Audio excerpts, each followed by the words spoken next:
जय श्री राधे कृष्ण। प्रिय मित्रों, वीडियो को शुरू करने से पहले आइए प्रार्थना करें। हे श्री कृष्णा, जो भी भक्त आज इस अमृत वाणी को सुन रहा है, उनके जीवन में आपकी कृपा सदा बनी रहे और उनके सभी कष्ट दूर हो। मित्रों, इस अद्भुत वाणी को सुनने से पहले अपने विचार और भक्ति को व्यक्त करते हुए नीचे कमेंट में जय श्री राधे कृष्ण जरूर लिखें। आपकी यह भक्ति हमारी इस यात्रा को और भी अद्भुत बनाएगी।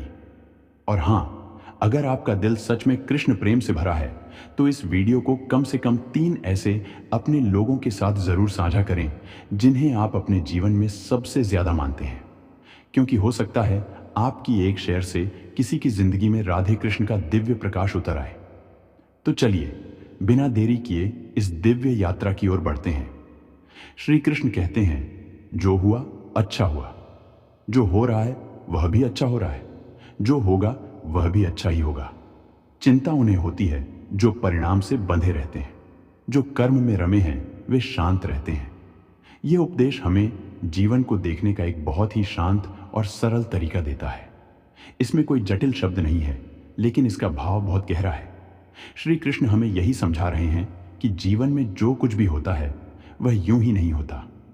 हर घटना के पीछे कोई ना कोई कारण होता है, कोई ना कोई उद्देश्य होता है जो हमें शायद तुरंत समझना आए, लेकिन समय के साथ साफ हो जाता है। जब वे कहते हैं जो हुआ अच्छा हुआ, तो इसका मतलब यह नहीं है कि हर दुख हर नुकसान खुशी की बात है, बल्कि इसका भाव यह है कि जो बीत गया वह बीत गया। अब उसे सोचकर दुखी होते रहना व्यर्थ है।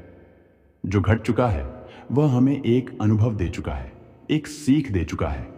अब उसमें उलझे रहने का कोई लाभ नहीं। फिर जब वे कहते हैं जो हो रहा है वह भी अच्छा हो रहा है, तो इसका अर्थ है कि वर्तमान समय में जो परिस्थितियां हैं उनमें भी कुछ ना कुछ भलाई छिपी हुई है। हो सकता है कोई काम पूरा ना हो रहा हो, कोई सपना अधूरा लग रहा हो, लेकिन वही स्थिति हमें मजबूत बना रही है, हमें कुछ सिखा रही है। जीवन हमेशा हमारी सुविधा के हिसाब से नहीं चलता, लेकिन वह हमें आगे बढ़ाने के लिए जरूरी मोड़ जरूर देता है। जो होगा वह भी अच्छा ही होगा। इसका मतलब यह है कि भविष्य को लेकर डरने की जरूरत नहीं है। अक्सर हम कल की चिंता में आज को खो देते हैं, लेकिन अगर हम यह विश्वास रख लें कि जो भी आएगा वह मेरे भले के लिए आएगा, तो मन हल्का हो जाता है। यह विश्वास ही चिंता को समाप्त कर देता है। अब बात आती है उस भाग्य की जहां श्री कृष्ण कहते हैं चिंता उन्हें होती है जो परिणाम से बंधे रहते हैं। इसका सीधा मतलब है कि जब हम किसी काम को करते हैं लेकिन मन सिर्फ उसके नतीजे में अटका रहता है, तभी बेचैनी होती है। उदाहरण के लिए, अगर कोई छात्र पढ़ाई कर रहा है लेकिन उसका पूरा ध्यान सिर्फ नंबरों पर है, तो वह हर समय तनाव में रहेगा। लेकिन अगर वही छात्र मन लगाकर पढ़े और परिणाम को ईश्वर पर छोड़ दे, तो वह ज्यादा शांति में रहेगा और अच्छा परिणाम भी मिलेगा। आखिरी पंक्ति है, जो कर्म में रमे हैं वे शांत रहते हैं।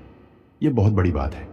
जब कोई व्यक्ति पूरी निष्ठा से सिर्फ अपने काम पर ध्यान देता है, ना कि उसके नतीजे पर, तब वह चिंता से बच जाता है, क्योंकि उसका मन पूरी तरह कर्म में लगा होता है।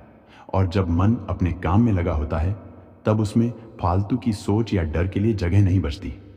इस पूरे उपदेश का सार यही है, बीते कल की चिंता मत करो, आज जो है उसे समझो और स्वीकार करो, और आने वाले कल के लिए भरोसा रखो। जो हुआ उसमें भी तुम्हारा भला था, जो हो रहा है उसमें भी तुम्हारा हित छिपा है, और जो आने वाला है वह भी तुम्हारे लिए अच्छा ही होगा, अगर तुम अपने कर्म पर टिके रहो।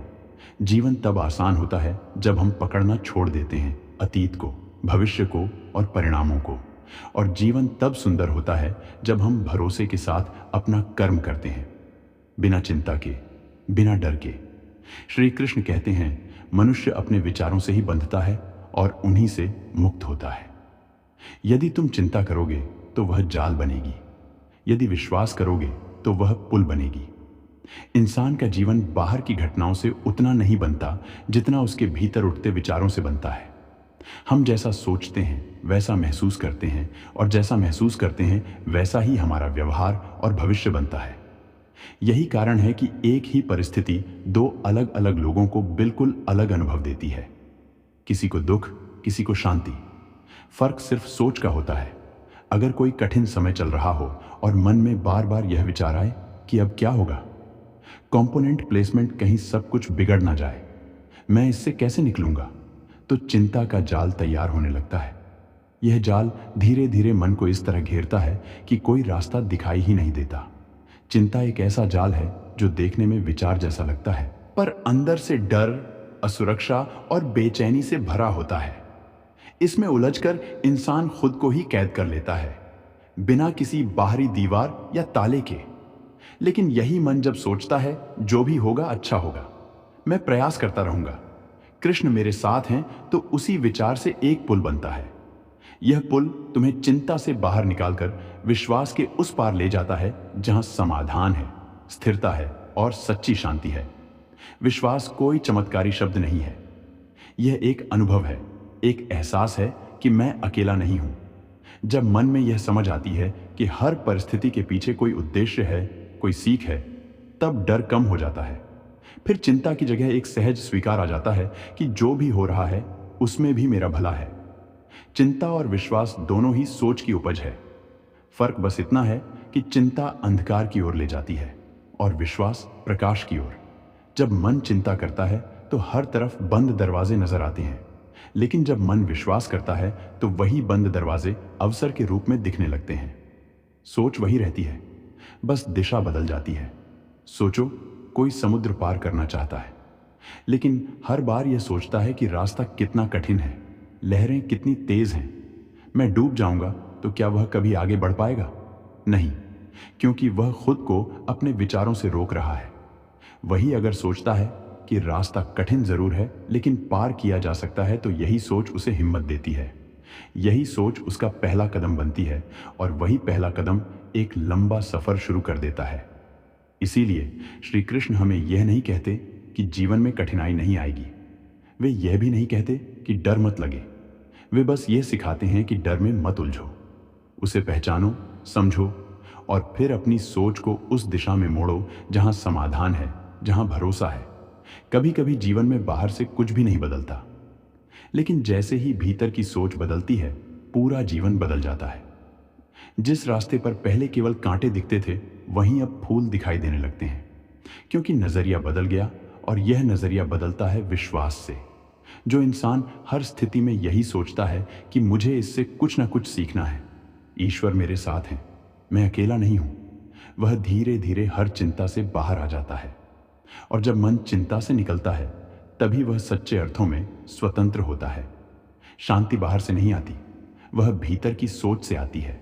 और यही सोच तय करती है कि हम जीवन में बंधेंगे या मुक्त होंगे, जाल में उलझेंगे या पुल से पार होंगे। निर्णय हमारे ही हाथ में होता है, हर पल हर विचार के साथ। श्री कृष्ण कहते हैं, जिसे तुम अपना नियंत्रण समझते हो वह भ्रम है। जीवन का नियंत्रण मेरे हाथों में है। जब तुम इसे मान लेते हो, तभी तुम्हारी चिंता समाप्त होती है। इंसान की सबसे बड़ी उलझन यही है कि वह हर चीज पर नियंत्रण पाना चाहता है, अपने समय पर, अपने रिश्तों पर, अपने भविष्य पर, यहां तक कि दूसरों के व्यवहार पर भी। जब कोई बात उसकी योजना के अनुसार नहीं होती, तो उसे लगता है कि सब कुछ बिगड़ रहा है। वही भावना धीरे धीरे चिंता बन जाती है। सोचिए, हम रोज कितनी चीजें सोचते हैं कि हमें अपने हिसाब से करनी है। आज ये होगा, कल वैसा होगा, फला व्यक्ति ऐसा ही बोलेगा, वैसा ही करेगा। लेकिन क्या कभी सब कुछ बिल्कुल हमारी योजना के अनुसार हुआ है? नहीं, क्योंकि जीवन केवल हमारी सोच से नहीं चलता, बल्कि एक बड़ी योजना से चलता है जो हमारी सीमित समझ से कहीं आगे की बात है। मनुष्य जब यह मानता है कि वह सब कुछ नियंत्रित कर सकता है, तो वह उस स्थान पर खड़ा हो जाता है जहां हर चीज अस्थिर है, क्योंकि जीवन का हर पल बदल रहा है। परिस्थितियां, लोग, समय, भावनाएं, सब कुछ। ऐसे में जो व्यक्ति सोचता है कि वह हर चीज को संभाल सकता है, वह थकने लगता है। यही थकान धीरे धीरे चिंता और दुख में बदल जाती है। लेकिन जब मन यह स्वीकार करता है कि यह जीवन मेरी पूरी पकड़ में नहीं है, कि कुछ चीजें ऐसी हैं जो मेरे हाथ में नहीं हैं, तभी भीतर एक सच्चा चैन आता है, क्योंकि तब हम जिम्मेदारी और नियंत्रण के बोझ से मुक्त होने लगते हैं। तब हम वही करते हैं जो हमारे वश में है, और जो नहीं है उसे ईश्वर पर छोड़ देते हैं। यहाँ श्री कृष्ण का यह उपदेश हमें यही सिखाता है कि जीवन की बागडोर मेरे हाथों में है, तुम्हारे नहीं। तुम कर्म करो, प्रयास करो, लेकिन यह ना सोचो कि हर चीज तुम्हारे अनुसार ही होनी चाहिए।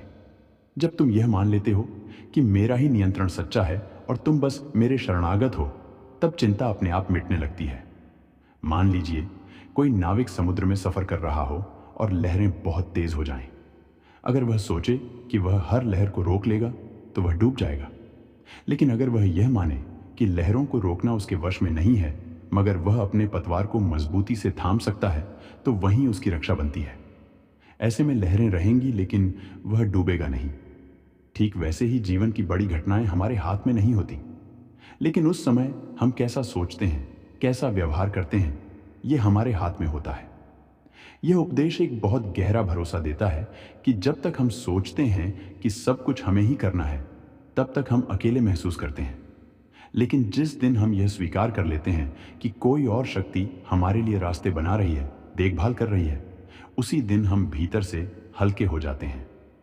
कई बार हम कहते हैं कि हम बहुत थक गए हैं, मानसिक रूप से, भावनात्मक रूप से।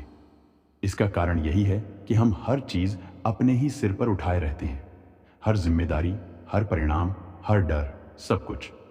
लेकिन जब हम श्री कृष्ण को अपना जीवन सौंप देते हैं तो वह बोझ खुद ही उतरने लगता है। चिंता तब तक रहती है जब तक हमें यह भ्रम होता है कि हम ही सब कुछ चला रहे हैं। लेकिन जैसे ही यह भ्रम टूटता है और हम यह स्वीकार करते हैं कि हम इस संसार के चालक नहीं हैं, एक बहुत गहरी शांति अनुभव होने लगती है। विश्वास वही है जहां हम यह मानते हैं कि जो कुछ हो रहा है वह मेरे नियंत्रण से बाहर है, लेकिन वह एक ऐसी शक्ति के हाथों में है जो मुझसे भी ज्यादा जानती है और जो मेरा भला चाहती है। यही श्री कृष्ण का संदेश है। छोड़ दो वह पकड़ जो तुम्हें बांध रही है। तुम्हें सिर्फ कर्म करना है। परिणाम, समय, दिशा और गति, यह सब मेरे हाथों में है और मैं जो करता हूं वह तुम्हारे लिए सबसे अच्छा होता है। चिंता वहीं समाप्त होती है जहां यह विश्वास शुरू होता है। श्री कृष्ण कहते हैं, हर बार जब तुम चिंता करते हो तुम मुझसे दूर हो जाते हो। हर बार जब तुम मुझे याद करते हो चिंता तुम्हारे पास नहीं ठहर सकती। यह उपदेश बहुत ही कोमल है, लेकिन उतना ही शक्तिशाली भी। इसमें श्री कृष्ण चिंता को केवल एक मानसिक अवस्था के रूप में नहीं, बल्कि एक आध्यात्मिक दूरी के रूप में समझा रहे हैं। वह कहते हैं कि जब तुम चिंता में डूब जाते हो तब तुम मुझसे दूर हो जाते हो, और जब तुम मुझे स्मरण करते हो तब चिंता तुम्हारे पास टिक ही नहीं सकती। मनुष्य का मन बहुत चंचल होता है। वह हर समय कुछ ना कुछ सोचता रहता है।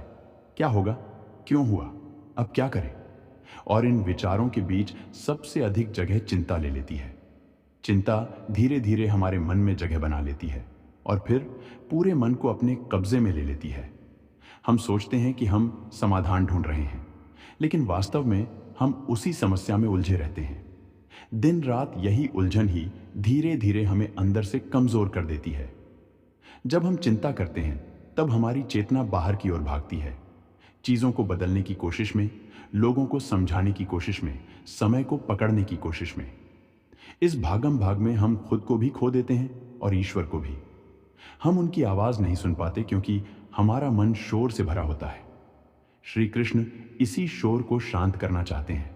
वे कहते हैं, जब तुम मुझे याद करते हो तब चिंता तुम्हारे पास नहीं टिक सकती। इसका अर्थ यह है कि कृष्ण का स्मरण केवल एक पूजा पाठ या मंत्र नहीं, बल्कि एक शुद्ध आंतरिक जुड़ाव है। जब मन कृष्ण में स्थिर होता है तब वह सभी उलझनों से मुक्त होता है।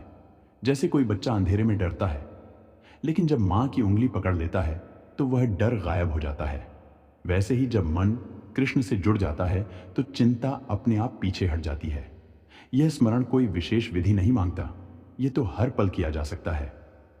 चलते फिरते, काम करते हुए, सोते जागते, जब भी मन डगमगाने लगे, बस एक पल को आंखें बंद करके कृष्ण का नाम लेना, यही जुड़ाव है। और जैसे ही यह जुड़ाव होता है, एक अद्भुत शांति उतरती है। यहां समझने वाली बात यह है कि चिंता और कृष्ण दोनों एक साथ हमारे भीतर नहीं रह सकते।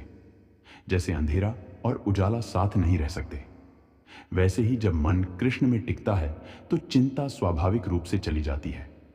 हमें उसे भगाने की जरूरत नहीं होती, बस ध्यान को दिशा बदलनी होती है।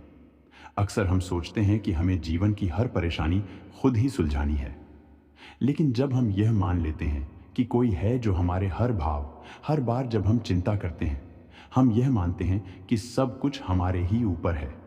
और हर बार जब हम कृष्ण को याद करते हैं, हम यह स्वीकार करते हैं कि वह हैं जो हमें संभाल लेंगे। यही परिवर्तन ही हमारे भीतर स्थिरता लाता है।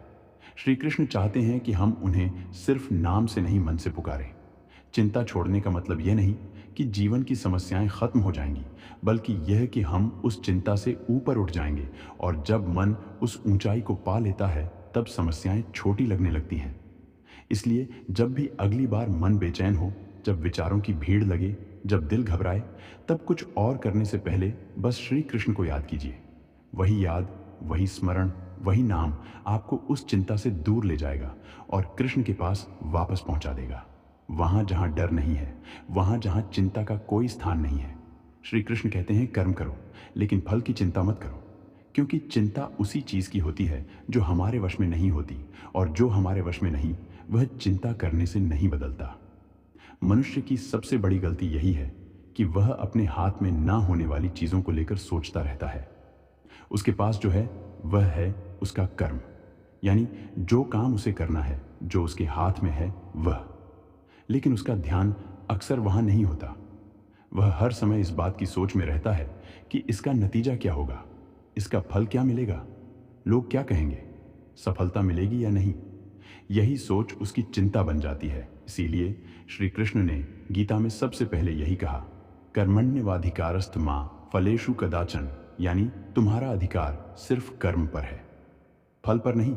जब तुम किसी काम को इस भाव से करते हो कि तुम्हें इसके बदले कुछ निश्चित ही चाहिए, तो तुम्हारे भीतर डर पैदा होता है कि अगर वैसा ना हुआ तो क्या होगा, और यही डर तुम्हें बेचैन करता है। चिंता हमेशा उन चीजों को लेकर होती है जो हमारे हाथ में नहीं होती, जैसे कि भविष्य का परिणाम। अगर कोई किसान खेत में बीज बोकर हर रोज बस यही सोचता रहे कि फसल कैसे उगेगी, कितनी होगी, बारिश होगी या नहीं, तो उसका मन बेचैन रहेगा। लेकिन अगर वही किसान पूरी निष्ठा से खेत की देखभाल करता रहे और भरोसा रखे कि जो होगा अच्छा ही होगा, तो वह शांति में रहेगा और फसल भी अच्छी होगी। इंसान अक्सर यह भूल जाता है कि चिंता करना मेहनत नहीं है।